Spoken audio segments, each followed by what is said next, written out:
So the thing about the ultimate nature of reality is that it seems to be something we can only know from where we are. We always begin with our own limitations and stretch or reach for the infinite.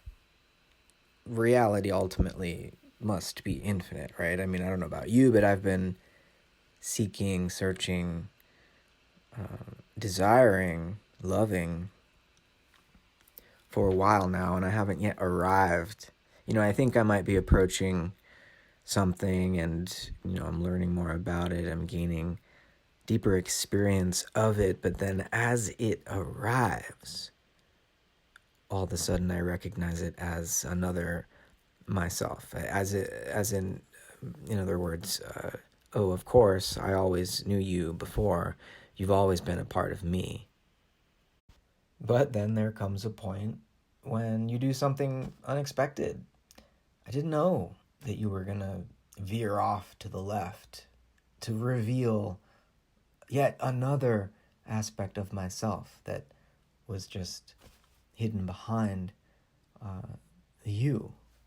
And this process of revelation appears, to me at least, to continue indefinitely. So we left California on this great American road trip on October 20th and traveled from Northern California towards Reno and then south into the bowels of Nevada. And let me tell you, this state is among the most desolate, the ugliest, really, that I have ever encountered. And, if it were just the desolation of nature in the midst of this, dagger-shaped state of Nevada, that would be one thing. There's a kind of beautiful desolation to it. But when you arrive in Las Vegas and take in the, inhumanity, the complete commodification of every aspect of human life, from, what we put into our mouths to where we stick or have stuck into our genital organs, and what where we lay our heads at night, where we bathe and flush away our wastes.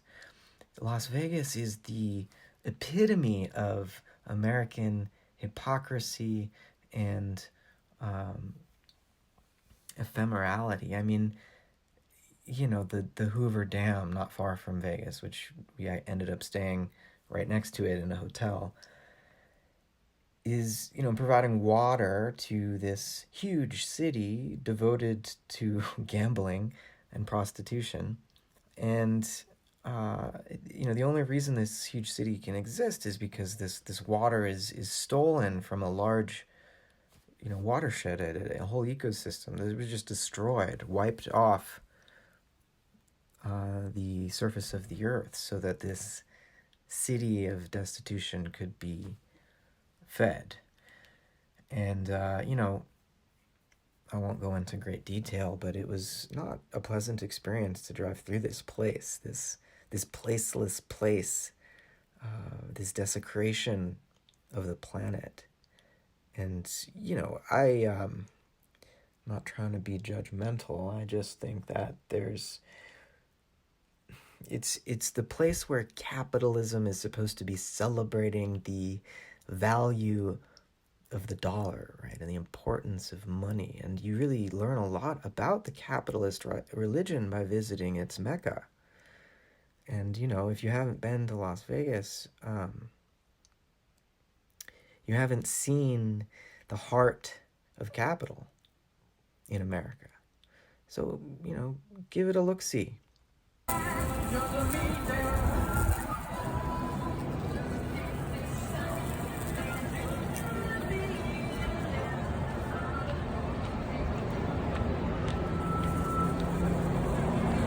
We eventually made our way into Hot Springs, Arkansas, which was an earlier incarnation of Vegas, and there we paid respects to Our Lady of the Springs, Mother of God, and enjoyed ourselves. We didn't get to visit any of the spas, but other people were. We were kind of in pandemic mode.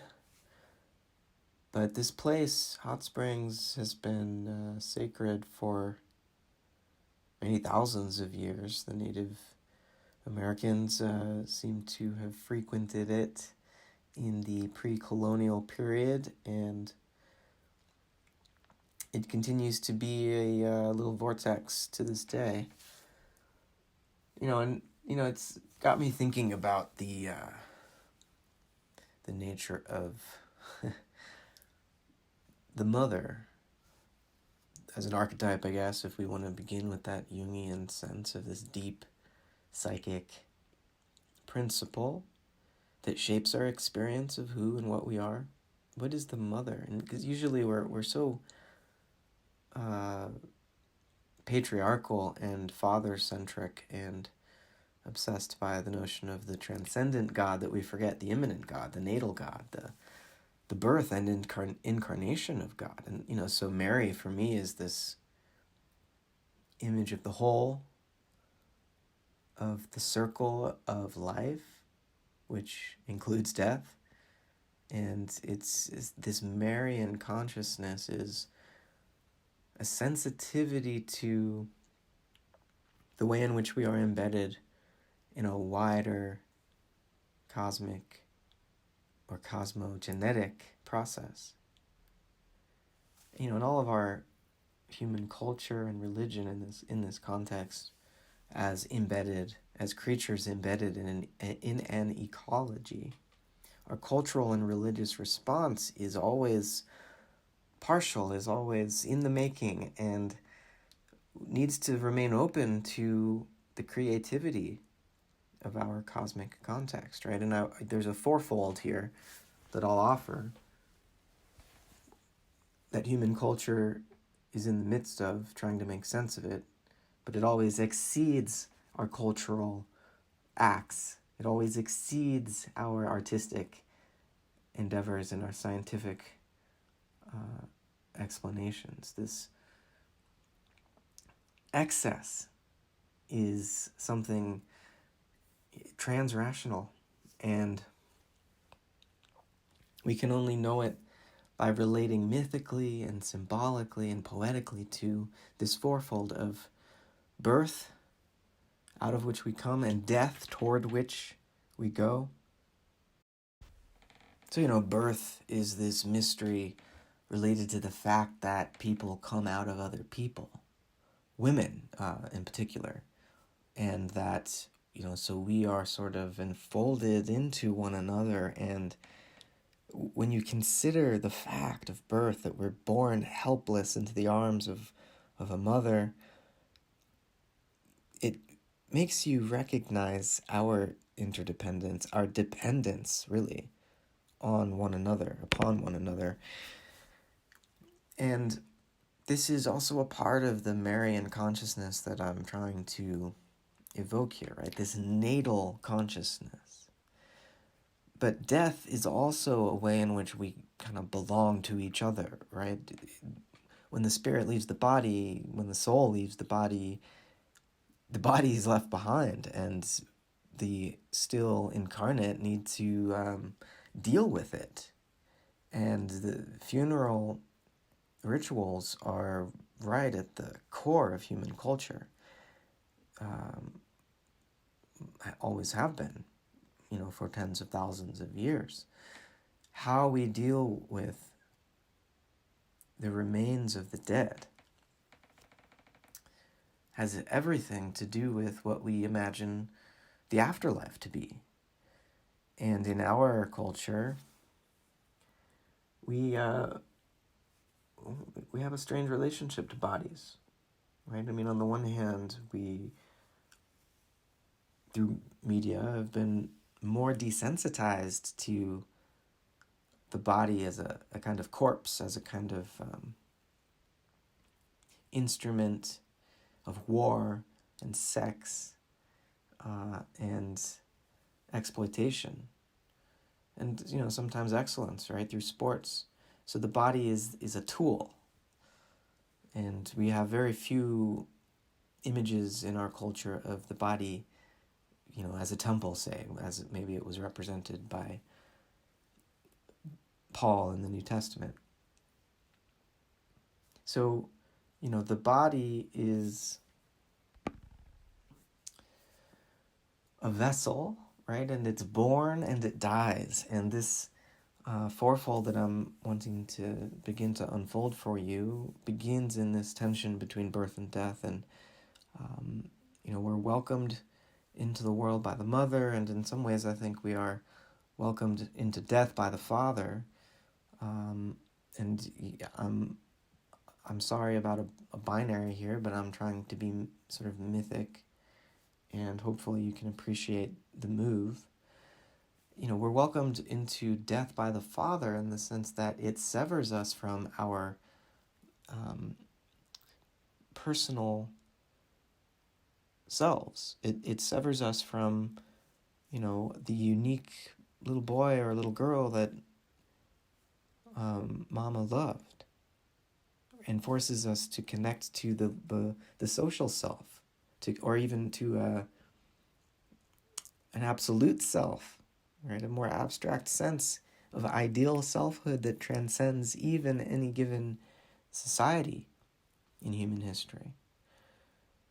And so death forces us to consider things like legacy, things like,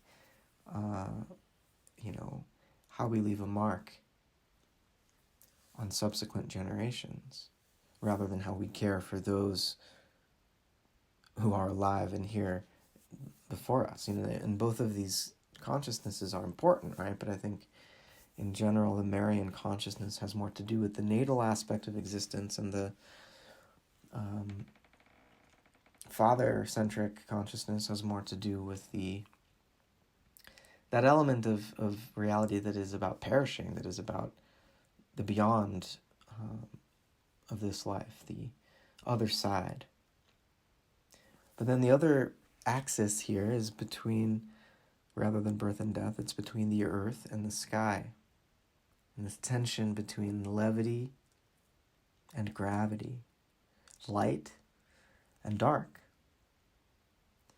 And there are ways in which the sky is both light and dark, and the earth is both light and dark. In the context of the earth, obviously its mineral elements tend to be dark, but there are also crystalline forms that become more translucent, and life itself, the biological domain of protists and plants and animals and fungi, these are all sort of intensifications or potentizations of light. We call it life. And so the earth is also this polarity between life and dark, just as the sky with the day-night cycle is a polarity between light and dark. And so these are the elemental powers that give rise to the temporary order of this creative process. And there are different cosmic epochs, right? As Whitehead would put it, where order arises and perishes. And we're bound up in this. And, I think getting to visit these hot springs and praying before the feet of Mary, Mother of God, it evokes this these cosmic questions and this tension between the mother and the father, the tension between the earth and the sky, the tension between birth and death.